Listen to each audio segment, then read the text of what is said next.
امریکی پشت پناہی اور طاقت کے نشے میں چور اسرائیل دنیا کا امن برباد کرنے کے در پہ ہے۔ فلسطینیوں کی نسل کشی کے بعد اسرائیل نے ایران کے خلاف محاذ جنگ کھول دیا ہے۔ آپریشن رائزنگ لائن میں اسرائیلی فضائیہ کے 200 لڑاکا طیاروں نے ایران میں 100 کے قریب جوہری اور فوجی اہداف کو نشانہ بنایا ہے، جبکہ اسرائیلی حملوں میں ایرانی مسلح افواج کے سربراہ جنرل محمد باقری، پاسداران انقلاب کے کمانڈر ان چیف حسین سلامی، پاسداران انقلاب کے سینئر کمانڈر غلام علی راشد اور القدس فورس کے سینئر کمانڈر اسماعیل کانی، ایروسپیس فورس کے کمانڈر امیر علی حاجی زادہ، ایٹمی سائنسدان ڈاکٹر محمد مہدی تہرانچی، ڈاکٹر فریدون عباسی، جوہری پروگرام کے سربراہ علی شمخانی سمیت 75 سے زائد شہادتیں، 300 سے زائد زخمی ہوئے۔ عالمی جوہری ہری نگراں ادارے نے تصدیق کی ہے کہ ایران کی جوہری افسودگی کے اہم مقام نتنز کو جمعے کی صبح اسرائیلی حملوں کا نشانہ بنایا گیا۔ رد عمل دیتے ہوئے ایران کے سپریم لیڈر آیت اللہ خامنائی نے یہ کہا کہ یہ حملے کر کے اسرائیل نے اپنے لیے تلخ قسمت کا انتخاب کیا ہے، جس کا سامنا اسے کرنا پڑے گا۔ ایرانی فوج کے ترجمان نے بھی کہا ہے کہ اسرائیل اور امریکہ کو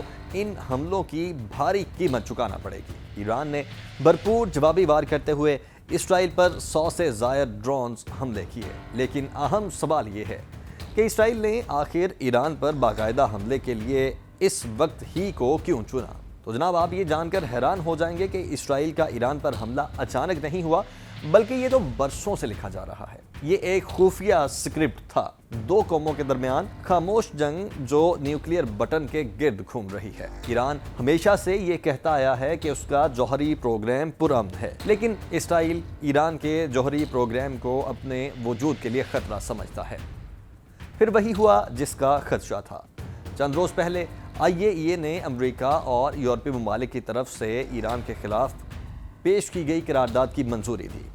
قرارداد کے مطابق ایران جوہری عدم پھیلاؤ سے متعلق اپنی ذمہ داریوں پر عمل نہیں کر پا رہا، اور ادھر ایران اور امریکہ کے درمیان جوہری معاہدے کے لیے عمان میں مذاکرات جاری تھے، اور اسرائیل کو یہی لمحہ سب سے خطرناک لگا، کیونکہ اگر کوئی معاہدہ ہو جاتا تو ایران کا نیوکلیئر پروگرام قانونی چھتری کے نیچے محفوظ ہو جاتا، اور بس اسی کوشش کو اسرائیل نے کامیابی سے سیبوٹاج کیا اور ایران پر جنگ کو مسلط کیا۔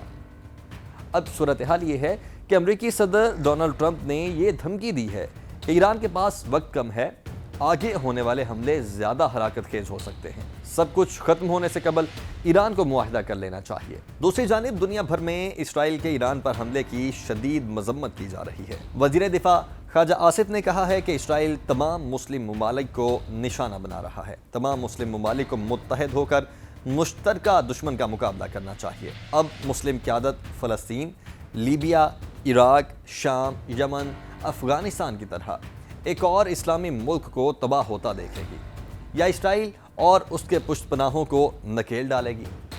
صورتحال آئندہ چند روز میں واضح ہو جائے گی۔ امریکی پشت پناہی اور طاقت کے نشے میں چور اسرائیل دنیا کا امن برباد کرنے کے در پہ ہے۔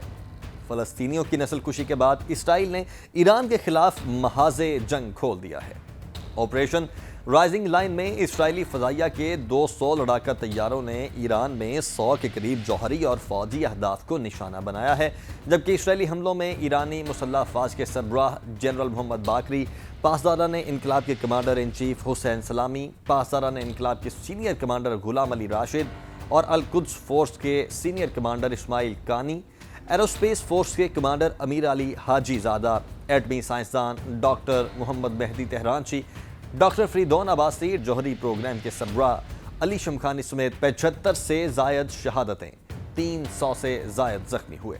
عالمی جوہری ہری نگراں ادارے نے تصدیق کی ہے کہ ایران کی جوہری افسودگی کے اہم مقام نتنز کو جمعے کی صبح اسرائیلی حملوں کا نشانہ بنایا گیا۔ رد عمل دیتے ہوئے ایران کے سپریم لیڈر آیت اللہ خامنائی نے یہ کہا کہ یہ حملے کر کے اسرائیل نے اپنے لیے تلخ قسمت کا انتخاب کیا ہے، جس کا سامنا اسے کرنا پڑے گا۔ ایرانی فوج کے ترجمان نے بھی کہا ہے کہ اسرائیل اور امریکہ کو ان حملوں کی بھاری قیمت چکانا پڑے گی۔ ایران نے بھرپور جوابی وار کرتے ہوئے اسرائیل پر 100 سے زائد ڈرونز حملے کیے، لیکن اہم سوال یہ ہے کہ اسرائیل نے آخر ایران پر باقاعدہ حملے کے لیے اس وقت ہی کو کیوں چنا؟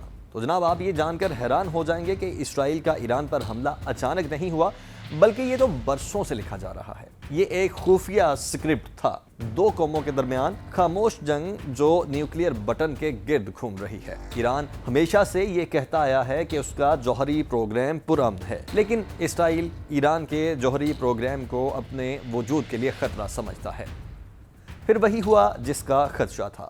چند روز پہلے IAEA نے امریکہ اور یورپی ممالک کی طرف سے ایران کے خلاف پیش کی گئی قرارداد کی منظوری دی۔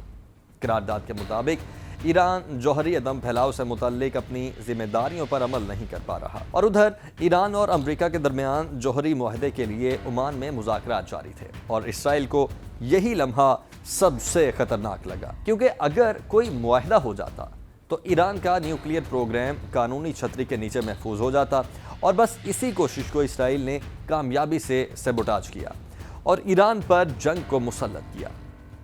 اب صورتحال یہ ہے کہ امریکی صدر ڈونلڈ ٹرمپ نے یہ دھمکی دی ہے کہ ایران کے پاس وقت کم ہے، آگے ہونے والے حملے زیادہ ہلاکت خیز ہو سکتے ہیں، سب کچھ ختم ہونے سے قبل ایران کو معاہدہ کر لینا چاہیے۔ دوسری جانب دنیا بھر میں اسرائیل کے ایران پر حملے کی شدید مذمت کی جا رہی ہے۔ وزیر دفاع خواجہ آصف نے کہا ہے کہ اسرائیل تمام مسلم ممالک کو نشانہ بنا رہا ہے، تمام مسلم ممالک کو متحد ہو کر مشترکہ دشمن کا مقابلہ کرنا چاہیے۔ اب مسلم قیادت فلسطین، لیبیا، عراق، شام، یمن، افغانستان کی طرح ایک اور اسلامی ملک کو تباہ ہوتا دیکھے گی، یا اسرائیل اور اس کے پشت پناہوں کو نکیل ڈالے گی۔ صورتحال آئندہ چند روز میں واضح ہو جائے گی۔